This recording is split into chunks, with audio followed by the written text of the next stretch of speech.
జనసేన నేత ఏపీ మంత్రి ప్రస్తుతం నాదెండ్ల మనోహర్ మాట్లాడుతున్నారు. లైవ్ చూద్దాం. ఎక్కడ కూడా పొరపాటు లేకుండా ఆయన నిలబడ్డారు. సో కూటమిలో మేము 4 అడుగులు వెనకేసినా కూడా అది కూటమిలు బలపరచడానికి ఎన్డీఏ భాగస్వాములుగా మేము ఒక బాధ్యతతోటి ముందుకెళ్ళాం తప్ప అది ఈ రోజున కూడా స్థానిక సంస్థల్లో అదే రీతిలో ముందుకెళ్తున్నాను అనుకోవడం అది పొరపాటు. కాబట్టి జనసేన పార్టీలో ఉన్న మా నాయకులు కార్యకర్తలు వివిధ ప్రాంతాల్లో మేము పర్యటించినప్పుడు వాళ్ళందరికీ కూడా రాబోయే రోజుల్లో కూడా మీకు పోటీ చేసే అవకాశం కల్పించడానికి కోసం తప్పకుండా మీ నాయకత్వం బలోపేతం అయ్యేటట్టు మీరు క్షేత్రస్థాయిలో పర్యటించండి, నిలబడండి. పవన్ కళ్యాణ్ గారు కోరేది కూడా ఒకటే, యువత ముందుకు రావాలి, మహిళలు ముందుకు రావాలి, రాజకీయంగా అందరికీ మనం చక్కటి అవకాశం కల్పించాలి. అటువంటి అద్భుతమైన ఒక వేదిక కష్టపడి జనసేన పార్టీ నిర్మాణం చేసినప్పటి నుంచి కూడా ప్రజల పక్షాన్ని నిలబడి పోరాటం చేస్తూనే ఉన్నారు. కాబట్టి అప్పుడు వర్తించిన ఫార్ములా ఈరోజు కూడా వర్తిస్తుందనే వార్త ఈరోజు వచ్చింది. అది కరెక్ట్ కాదు. మొన్ననే మాకు ఎన్డీఏ సమన్వయం చేసుకుంటూ మీటింగ్ చేసుకున్నాం.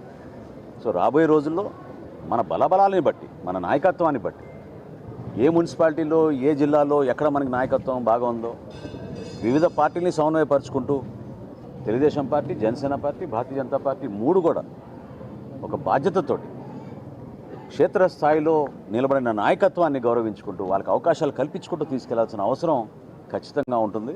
కాబట్టి సార్వత్రిక ఎన్నికల్లో జరిగిన సందర్భం, ఆ సమయం, ఆ రోజు మా పార్టీ అధ్యక్షులు పవన్ కళ్యాణ్ గారు తీసుకున్న నిర్ణయం రాష్ట్ర శ్రేయస్సు దృష్టిలో పెట్టుకుని, ప్రజల గురించి దృష్టిలో పెట్టుకుని, జగన్మోహన్ రెడ్డికి ప్రభుత్వాన్ని మనం వ్యతిరేకించాలంటే ఓటు చీలనివ్వకూడదనే ఆలోచనతో ఆయన తీసుకున్న నిర్ణయం అది ఆ రోజున.